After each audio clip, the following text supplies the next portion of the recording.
ஜூரிக்கு தான் தேங்க் பண்ணுவேன். ஏன்னா இன்னைக்கு இந்த வருஷத்தில் அவ்வளோ நல்ல நல்ல படங்கள்லாம் வந்திருக்கு. அதில் வந்து they thought that I deserve this. So அதுக்கு ரொம்பவே நன்றி. அண்ட் ஒரு ஆக்டருக்கு எப்போவுமே வந்து ரொம்பவே முக்கியமானது ஒரு நல்ல ஒரு கேரக்டர் அண்ட் அது நல்லா எழுத தெரிஞ்ச ஒரு டிரெக்டர் அண்ட் அதை வந்து ஒரு எக்ஸிக்யூட் பண்ண தெரிஞ்ச டிரெக்டர். அந்த மாதிரி எனக்கு வந்து I was so happy that I was blessed with director like Rajkumar. And அது எப்படி வந்து கன்சீவ் பண்ணாரோ அதே மாதிரி ஆடியன்ஸுக்கு அது டெலிவர் பண்ணி இந்த அளவுக்கு இந்த ஒரு இம்பேக்ட் கொடுத்துச்சுன்னா அதுக்கு அவர் காரணம். அவர் இப்போ இங்கே இல்லை, அவர் வந்துட்டே இருக்காரு.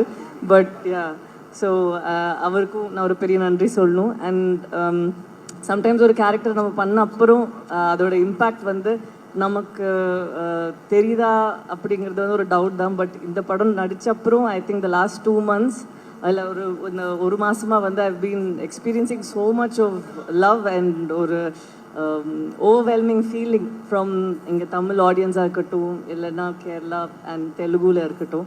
ஸோ இதுக்கு வந்து ஆடியன்ஸ் எல்லாருக்குமே ரொம்ப பெரிய நன்றி.